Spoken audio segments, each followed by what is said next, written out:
കേരളത്തിൽ LDF സർക്കാരിൻ്റെ 5 വർഷത്തെ വികസനങ്ങൾ എടുത്തു പറയുമ്പോൾ ഒന്ന് ഓർക്കുക. അതായത് നമുക്ക് ഇപ്പോൾ എവിടെ നോക്കിയാലും പരസ്യം കാണാമില്ലേ? KSRTC ബസ്സിൽ നോക്കിയാലും ഓൺലൈനായിട്ടും എല്ലാം നമുക്കിപ്പോൾ LDF സർക്കാരിൻ്റെ പരസ്യമാണ് കിട്ടിക്കൊണ്ടിരിക്കുന്നത്.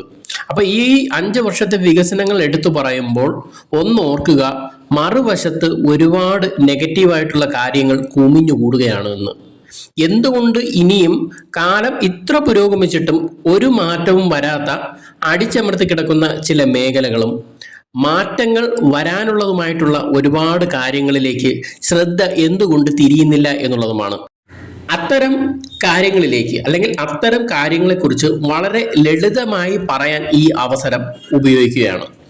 ഒരുപാട് വിഷയങ്ങളെക്കുറിച്ച് സംസാരിക്കാനുണ്ട്. ആയതിനാൽ തന്നെ ഓരോ എപ്പിസോഡ് കൊണ്ടൊന്നും തീരില്ല. ആയതിനാൽ തന്നെ ഓരോ വിഷയവും പാർട്ടായിട്ട് അവതരിപ്പിക്കാനാണ് ഞാനിവിടെ ആഗ്രഹിക്കുന്നത്. അതായത് ഓരോ എപ്പിസോഡിലും വളരെ ലളിതമായി ഓരോ ടോപ്പിക്ക് വിവരിക്കാം എന്നാണ് ഞാൻ ശ്രമിക്കുന്നത്. ഇന്നത്തെ എപ്പിസോഡിൽ പറയാൻ ശ്രമിക്കുന്നത് ലേബർ ഇഷ്യൂസിനെ പറ്റിയാണ്. അതായത് കേരളത്തിലെ സ്വകാര്യ സ്ഥാപനങ്ങളിൽ ജോലി ചെയ്യുന്നവർ നേരിടുന്ന വെല്ലുവിളികളെ പറ്റിയും അവരുടെ കഷ്ടതകളെ പറ്റിയും അവരുടെ അവകാശങ്ങൾ ഹനിക്കപ്പെടുന്നതിനെ പറ്റിയുമാണ് ഇന്നത്തെ എപ്പിസോഡിൽ സംസാരിക്കുന്നത്. എനിക്ക് ഈ കഴിഞ്ഞ 2 ദിവസങ്ങൾക്കിടെ 2 നമ്പറിൽ നിന്നും വാട്സപ്പ് മെസ്സേജ് കിട്ടുന്നുണ്ടായിരുന്നു. ഒന്നിൻ്റെ പേര് CM with me citizen connect centre എന്നും രണ്ടാമത്തേത് ചീഫ് മിനിസ്റ്റേഴ്സ് ഓഫീസ് കേരള എന്നുമാണ്.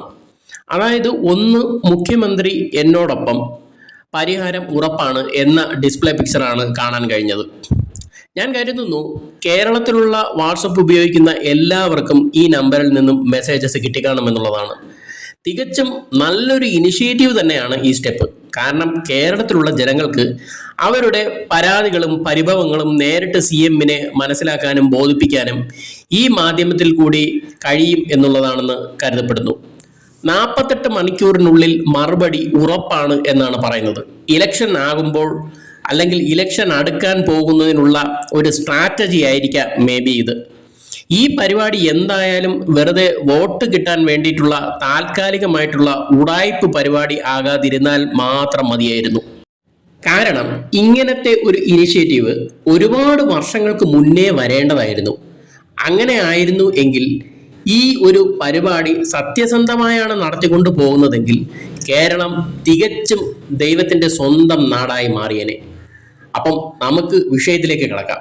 ഇന്നത്തെ ടോപ്പിക് എന്ന് പറയുന്നത് നമ്മൾ ഈ നേരത്തെ പറഞ്ഞതുപോലെ ലേബേഴ്സിൻ്റെ ഇഷ്യൂ അല്ലെങ്കിൽ എംപ്ലോയീസിൻ്റെ പ്രോബ്ലംസ്. അതൊന്നും എൻ്റെ അറിവനുസരിച്ച് ഇതുവരെയും ആരും അങ്ങനെ ഹൈലൈറ്റ് ചെയ്ത് കാണിച്ചിട്ടുണ്ടോ എന്നുള്ളത് എനിക്കറിയില്ല. പക്ഷേ മനസ്സിലാക്കിയിടത്തോളം ആണ് ഈ ഒരു ടോപ്പിക്കിനെ പറ്റി സംസാരിക്കാനായിട്ട് ഞാൻ ശ്രമിക്കുന്നത്. നമുക്കറിയാം ഇന്ത്യയിൽ ശക്തമായ നിയമങ്ങൾ ഓരോ കാര്യങ്ങൾക്കും ഉണ്ടെന്നുള്ളത്. അങ്ങനെ തൊഴിൽ സംബന്ധിച്ച മേഖലകളിലും ഗവൺമെൻറ് നിഷ്കർഷിച്ചിരിക്കുന്ന ഒരു നിയമമുണ്ട്. അപ്പം ആ നിയമം പറയുന്നതുമായിട്ടുള്ള നിരവധി തൊഴിൽ നിയമങ്ങൾ നമുക്കുണ്ട്. അതിൽ കേന്ദ്ര ഗവൺമെൻറ്റിൻ്റെ അണ്ടറിൽ വരുന്ന കോമൺ ആയിട്ട് എല്ലാ സംസ്ഥാനങ്ങളിലും പാലിക്കേണ്ടതായിട്ടുള്ളതുണ്ട്. അതാത് സംസ്ഥാനങ്ങളിലും പാലിക്കേണ്ടതായിട്ടുള്ള നിയമങ്ങളുണ്ട്. ഈ തൊഴിലാളി നിയമങ്ങളെല്ലാം തന്നെ പറയുന്നതിനനുസരിച്ചുള്ള ആനുകൂല്യങ്ങളും അവകാശങ്ങളും തികച്ചും തൊഴിൽദാതാവ് തൊഴിലാളികൾക്ക് നൽകേണ്ടതാണ്. എന്നാൽ കേരളത്തിൽ പ്രവർത്തിക്കുന്ന എത്ര സ്ഥാപനങ്ങൾ ഇവിടെ അത് പാലിക്കുന്നുണ്ട്? അതിനെപ്പറ്റി ഈ ഗവൺമെൻറ് എപ്പോഴെങ്കിലും ഒരു സമഗ്രവും സത്യസന്ധവുമായിട്ടുള്ള ഒരു അന്വേഷണം നടത്തിയിട്ടുണ്ടോ? തീർച്ചയായും ഇല്ല എന്ന് ഉറപ്പിച്ച് പറയാൻ കഴിയും. കാരണം ഗവൺമെൻറ് സ്ഥാപനങ്ങളും മൾട്ടിനാഷണൽ കമ്പനികളും ചില വൻകിട കമ്പനികളും ഒഴിച്ചു നിർത്തിയാൽ small scale industries, proprietorship companies, MSME അതായത് micro small medium enterprises, retail and wholesale സ്റ്റോറുകൾ, hospitality and foods industries, textile industries, service sectors, entertainment, miscellaneous business, അങ്ങനെയുള്ള നിരവധി ഇൻഡസ്ട്രീസിൽ ഈ പറയുന്നതിനനുസരിച്ചുള്ള ലേബർ നിയമങ്ങളനുസരിച്ചുള്ള ആനുകൂല്യങ്ങളൊന്നും കൊടുക്കുന്നില്ല. അതായത് മിക്ക സ്ഥാപനങ്ങളും, എല്ലാ സ്ഥാപനങ്ങളും അല്ല, ഏകദേശം മിക്ക സ്ഥാപനങ്ങളും കേരളത്തിൽ ലേബേഴ്സിന് കൊടുക്കണം എന്ന് പറയുന്ന നിയമപ്രകാരം പറയുന്ന ഒരാനുകൂല്യങ്ങളും കൊടുക്കുന്നില്ല എന്നുള്ളതാണ് സത്യസന്ധമായിട്ടുള്ള കാര്യം. അതായത് അവർ അർഹിക്കുന്ന ആനുകൂല്യങ്ങൾ നൽകുന്നില്ല എന്ന് വാസ്തവം.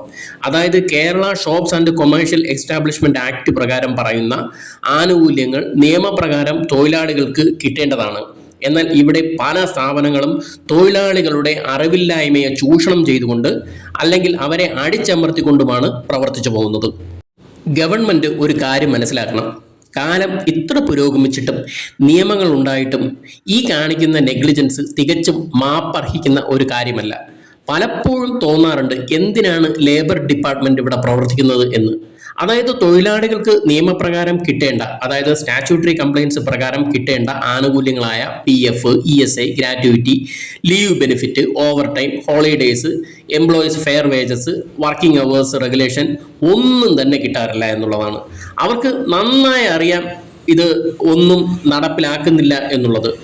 കാര്യം ഇതൊക്കെ ചിലപ്പോഴെല്ലാം തോന്നിപ്പോകാറുള്ള ഒരു കാര്യമാണ്. കാര്യം എന്തെന്ന് വെച്ചാൽ പലപ്പോഴും സ്ഥാപനങ്ങളിൽ ഇൻസ്പെക്ഷൻ വന്നാലും ഇതൊന്നും പാലിക്കാത്തതിന് പിഴ ഈടാക്കി മടങ്ങിപ്പോകുന്നതല്ലാതെ ആനുകൂല്യങ്ങൾ ശക്തമായി കിട്ടാൻ അർഹിക്കുന്നവർക്ക് കൊടുക്കണം എന്നുള്ള ശക്തമായ ഉത്തരവ് വീണ്ടും വരുന്നില്ല എന്നുള്ളതാണ്.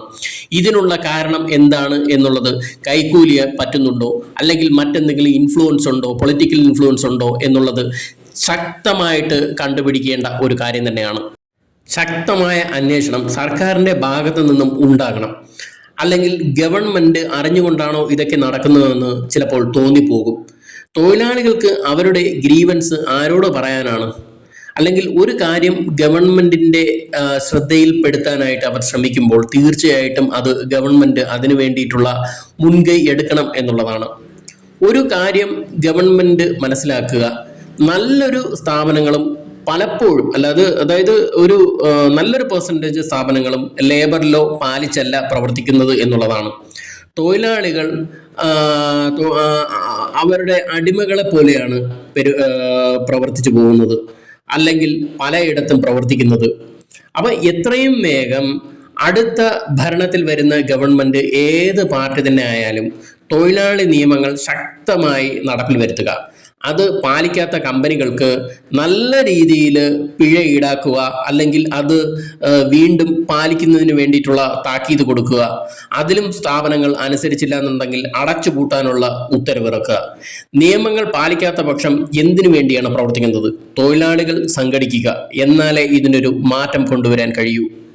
ഈ കഴിഞ്ഞ ആഴ്ചയിൽ ഒരു സ്ട്രൈക്ക് ഉണ്ടായിരുന്നല്ലോ, ഒരു സമരം ഉണ്ടായിരുന്നല്ലോ, പുതിയ ലേബർ കോഡ് കൊണ്ടുവന്നതിനെതിരെ.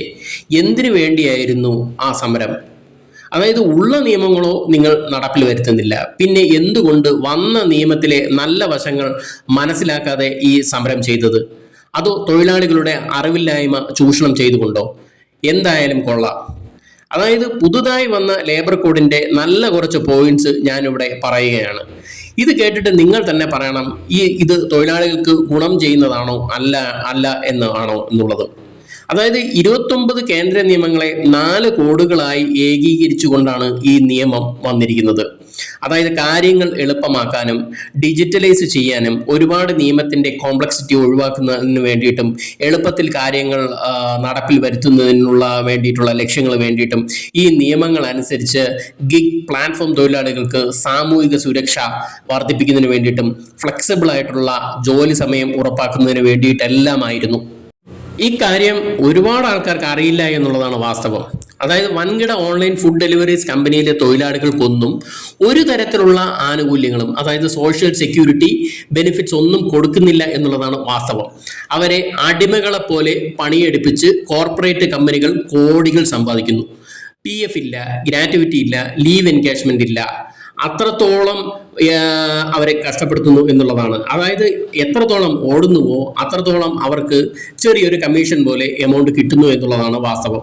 അതുപോലെ തന്നെ ഡെലിവറി പാർട്ണർ എന്ന പേരിൽ വിളിച്ചുകൊണ്ട് തന്നെ പല നിയമങ്ങളുടെ പഴുതിൽ കൂടിയും ഈ വൻകിട കമ്പനികൾ തൊഴിലാളികളുടെ ആനുകൂല്യങ്ങൾ പൂഴ്ത്തിവെക്കുന്നു എന്നുള്ളതാണ് മറ്റൊരു കാര്യം.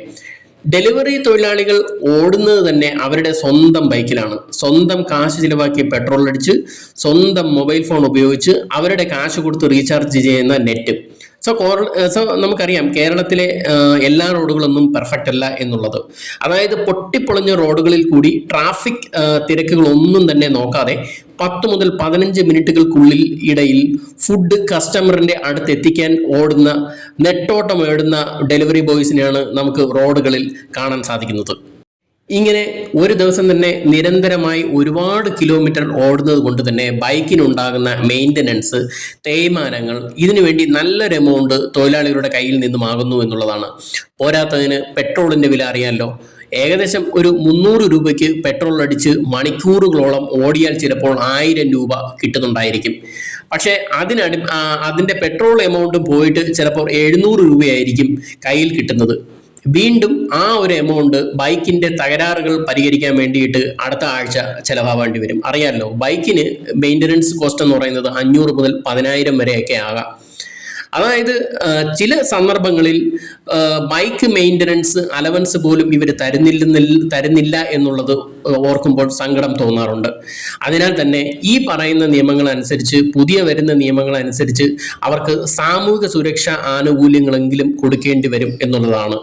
മറ്റൊരു പോയിന്റ്, സ്ത്രീകൾക്ക് സമ്മതത്തോടെ രാത്രി ഷിഫ്റ്റുകളിൽ ജോലി ചെയ്യാൻ പ്രാപ്തമാക്കുന്ന ഒരു സംവിധാനം സ്ഥാപനങ്ങൾ തന്നെ ഒരുക്കി കൊടുക്കണം എന്നുള്ളതാണ് പുതിയ ലേബർ കോഡിൽ വരുന്ന ഇതുകൊണ്ട് പറയുന്നത്.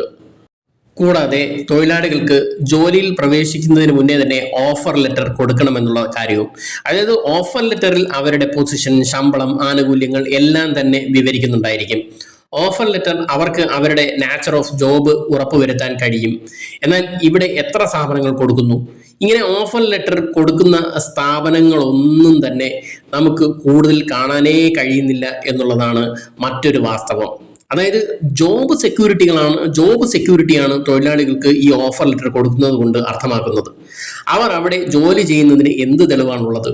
അതായത് പ്രോപ്പറായിട്ട് എംപ്ലോയീസ് രജിസ്റ്റർ പോലും മെയിൻറ്റെയിൻ ചെയ്യുന്നില്ലായിരിക്കും ഈ സ്ഥാപനങ്ങൾ. അതായത് പേറോൾ റിപ്പോർട്ട് പോലും കാണാൻ സാധ്യതയില്ല.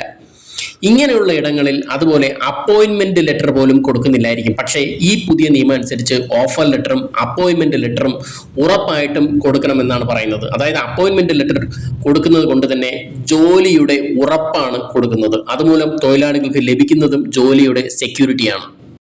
കൂടാതെ ഗ്രാറ്റുവിറ്റി എലിജിബിലിറ്റി കിട്ടാനുള്ള കാലപരിധി കുറച്ചു എന്നുള്ളതാണ്. അതായത് പണ്ടത്തെ പോലെ 5 വർഷമൊന്നും ജോലി ചെയ്യണ്ട ഗ്രാറ്റുവിറ്റി എലിജിബിലിറ്റി കിട്ടാൻ വേണ്ടിയിട്ട്. അങ്ങനെ ഒരുപാട് ഗുണങ്ങളുണ്ട്. അപ്പം നമുക്കിതിൻ്റെ കീ ഹൈലൈറ്റ്സ് എന്താണെന്ന് പുതിയ ലേബർ കോഡിൻ്റെ നോക്കാം. ഫസ്റ്റ് പറയുകയാണെങ്കിൽ വേജ് സ്ട്രക്ചർ, അതായത് വേതനത്തിന്റെ നിർവചനത്തിൽ ഇപ്പോൾ മൊത്തം പ്രതിഫലത്തിന്റെ കുറഞ്ഞത് 50% ഉൾപ്പെടുന്നു എന്നുള്ളതാണ്. ഇങ്ങനെ വരുമ്പോൾ ടേക്ക് ഹോം സാലറി കുറയുമെന്ന് തോന്നുന്നെങ്കിലും പ്രൊവിഡന്റ് ഫണ്ട്, ഗ്രാറ്റുവിറ്റി സംഭാവനകളും വർദ്ധിക്കുന്നു. കാരണം PF ഗ്രാറ്റുവിറ്റി നല്ലൊരു എമൗണ്ട് കിട്ടുമെന്നുള്ളതാണ് ഇതിൽ നിന്ന് അർത്ഥമാക്കുന്നത്. അതൊരു ഫ്യൂച്ചർ സേവിങ്സ് കൂടിയായിരിക്കും. കൂടാതെ മിനിമം വേജസ് എന്ന് പറയുന്നത് ഒരു ഫ്ലോർ വേജ് സിസ്റ്റം കൊണ്ടുവന്നു എന്നുള്ളതാണ്. അതായത് കേന്ദ്ര ഗവൺമെന്റിന് തന്നെ നിശ്ചയിക്കാമെന്നുള്ളത്. അതായത് ഒരു മിനിമം 20,000 രൂപയെങ്കിലും കൊടുക്കണമെന്നുള്ളതാണ്. ഇവിടെ എത്ര കമ്പനികൾ 20,000 പോട്ടെ 15,000 കൊടുക്കുന്നുണ്ട്. ഇപ്പോഴും 10,000-നും 12,000-നുമാണ് മിക്ക ആൾക്കാരും ജോലി ചെയ്യുന്നത്. അതുപോലെ തന്നെ ശമ്പളം പോലും കറക്റ്റ് സമയത്ത് കൊടുക്കുന്നില്ല. ഒരു മാസം ജോലി ചെയ്ത് കഴിഞ്ഞാൽ പിറ്റേ മാസം അവസാനം ആയാൽ പോലും ആ മാസം കഴിഞ്ഞ മാസം ജോലി ചെയ്തതിൻ്റെ ശമ്പളം അവർക്ക് കിട്ടുന്നില്ല എന്നുള്ളതാണ്. അതായത് ഈ പുതിയ നിയമം അനുസരിച്ച് എല്ലാ മാസവും 7-ാം തീയതിക്കകത്ത് ശമ്പളം കൊടുക്കണമെന്നുള്ളതാണ്. പക്ഷെ ആരിവിടെ അതൊക്കെ പാലിക്കുന്നു എന്നുള്ളത്. രണ്ടാമത്തത് സോഷ്യൽ സെക്യൂരിറ്റി ഫോർ ഓൾ, അതായത് ഓർഗനൈസ്ഡ് സെക്ടറിലെല്ലാം ജോലി ചെയ്യുന്നവർക്ക് സോഷ്യൽ സെക്യൂരിറ്റി ബെനിഫിറ്റ് ഉണ്ട് എന്നുള്ളതാണ്. അതായത് ESA, PF, ഇൻഷുറൻസ്, ഗ്രാറ്റുവിറ്റി എല്ലാവർക്കും ഇനി കിട്ടും എന്നുള്ളത്. അതായത് ഗിഗ് തൊഴിലാളികൾ എന്ന് പറയുമ്പോൾ ഈ പറയുന്ന പോലെ ഡെലിവറി പാർട്ട്നേഴ്സ് വരും, ഡെലിവറി ബോയ്സ് വരും, അങ്ങനെയുള്ളവർ. അതുപോലെ തന്നെ പ്ലാറ്റ്ഫോം തൊഴിലാളികൾ, അസംഘടിത മേഖലയിലെ തൊഴിലാളികൾ, ഫിക്സഡ് ടൈംസ് എംപ്ലോയീസ്, അതായത് താൽക്കാലികമായിട്ട് വർക്ക് ചെയ്യുന്നവർ, 1 വർഷം കഴിഞ്ഞാൽ അവരും എലിജിബിൾ ആവും. അസംഘടിത മേഖലയിലെ തൊഴിലാളികൾ എന്നിവർക്കും സോഷ്യൽ സെക്യൂരിറ്റി ബെനിഫിറ്റ്സ്, അതായത് ESA, PF, ഇൻഷുറൻസ് എല്ലാം ഉറപ്പുവരുത്തുന്നു എന്നുള്ളതാണ് പുതിയ നിയമം കൊണ്ട്. കാര്യം പണ്ട് അൺഓർഗനൈസ്ഡ് സെക്ടറിൽ ജോലി ചെയ്യുന്നവർക്കൊന്നും ESA, PF കൊടുക്കണമെന്ന് നിർബന്ധമല്ലായിരുന്നു. പക്ഷേ ഇപ്പൊ അൺഓർഗനൈസ്ഡ് സെക്ടറിൽ ജോലി ചെയ്യുന്നവർക്കായാൽ പോലും ESA, PF, ഇൻഷുറൻസ്, ഗ്രാറ്റുവിറ്റി എല്ലാം കൊടുക്കണമെന്നുള്ളതാണ് പുതിയ നിയമം പറയുന്നത്. അടുത്തത് working hours and over time. അതായത് ദിവസേനയുള്ള ജോലി സമയം 8 മുതൽ 12 മണിക്കൂർ വരെ ആകാം. അതായത് പരമാവധി ഒരാഴ്ചയിൽ 48 മണിക്കൂർ വരെ ആകാം. ഈ പരിധിക്ക് മുകളിൽ ജോലി ചെയ്തു കഴിഞ്ഞാൽ അവർക്ക് ഓവർ ടൈം കൊടുക്കണം എന്നുള്ളതാണ്. അതായത് അവർ ഓവർ ടൈം പരിധിക്കുള്ളിൽ വരും. അതായത് സാധാരണ വേതന നിരക്കിന്റെ ഇരട്ടി കൊടുക്കണം എന്നുള്ളതാണ്. അതൊരു നല്ല കാര്യമാണ്. കാര്യം വർക്ക് ചെയ്യുന്നതിന് ഒരു സമയപരിധി വന്നു എന്നുള്ളതാണ്. അതായത് ഒരാഴ്ച 48 മണിക്കൂർ. അതായത് ഇനി അടിമകളെ പോലെ ഒരു ആഴ്ച എത്ര വേണോ ഇട്ട് ജോലി ചെയ്യിപ്പിക്കാം എന്നുള്ള നിയമം മാറിയിട്ട് അതിനൊരു റെഗുലേഷൻ വന്നു എന്നുള്ളതാണ്. അത് നല്ല കാര്യമല്ലേ? Next, woman empowerment. അതായത് സ്ത്രീകൾക്ക് നൈറ്റ് ഷിഫ്റ്റുകളിൽ ജോലി ചെയ്യാൻ അനുവാദമുണ്ട്, അവർക്ക് സമ്മതമാണെങ്കിൽ മാത്രം. അതായത് കൂടാതെ അപകടകരമായ ജോലികൾ ഉൾപ്പെടെയുള്ള എല്ലാ മേഖലകളിലും ജോലി ചെയ്യാനുള്ള സമ്മതമുണ്ട്. പക്ഷേ സുരക്ഷാ നടപടികൾ സ്വീകരിക്കണം എന്നും നിയമം പറയുന്നു. അതായത് കമ്പനി തന്നെ സുരക്ഷാ നടപടികൾ സ്വീകരിക്കണം എന്നുള്ളത്. അങ്ങനെ അവർക്ക് ജോലി ചെയ്യാനുള്ള അനുവാദമുണ്ട് എന്നുള്ളത്. അടുത്തത് സിംപ്ലിഫൈഡ് കംപ്ലൈൻറ്റ്സ്. അതായത് ഒന്നിലധികം രജിസ്ട്രേഷനുകൾക്ക് പകരം ഒറ്റ പാൻ ഇന്ത്യ ഡിജിറ്റൽ രജിസ്ട്രേഷനും റിട്ടേൺ ഫയലിങ്ങും സംവിധാനങ്ങളും കൊണ്ടുവന്നു. അതായത് നിയമത്തിന്റെ ഒരു കോംപ്ലക്സിറ്റി, അതായത് കാര്യങ്ങൾ കൂടുതൽ കോംപ്ലിക്കേറ്റഡ് ആകാതെ എല്ലാം ഈസി ആയിട്ട് ചെയ്യുന്നതിന് വേണ്ടിയിട്ടുള്ള ഒരു സംവിധാനമാണിത്. അടുത്തത് കോൺട്രാക്ട് ഗിഗ് വർക്കേഴ്സ് ബെനിഫിറ്റ്. അതായത് നേരത്തെ പറഞ്ഞ പോലെ 1 വർഷത്തെ സേവനത്തിന് ശേഷം സ്ഥിരകാല ജീവനക്കാർക്ക്, അതായത് ഫിക്സഡ് ടൈം എംപ്ലോയീസിന് തുല്യ വേതനങ്ങളും ആനുകൂല്യങ്ങളും ഗ്രാറ്റുവിറ്റി ഇവയ്ക്കെല്ലാം അർഹതയുണ്ട് എന്നുള്ളതാണ്. അതായത് ഗിഗ് വർക്കേഴ്സിനും ഈ പറയുന്ന പോലെയുള്ള എല്ലാ ആനുകൂല്യങ്ങളും കൊടുക്കണമെന്നുള്ള ഒരു നിയമമാണ് ഇത് കൂടി വരുന്നത്.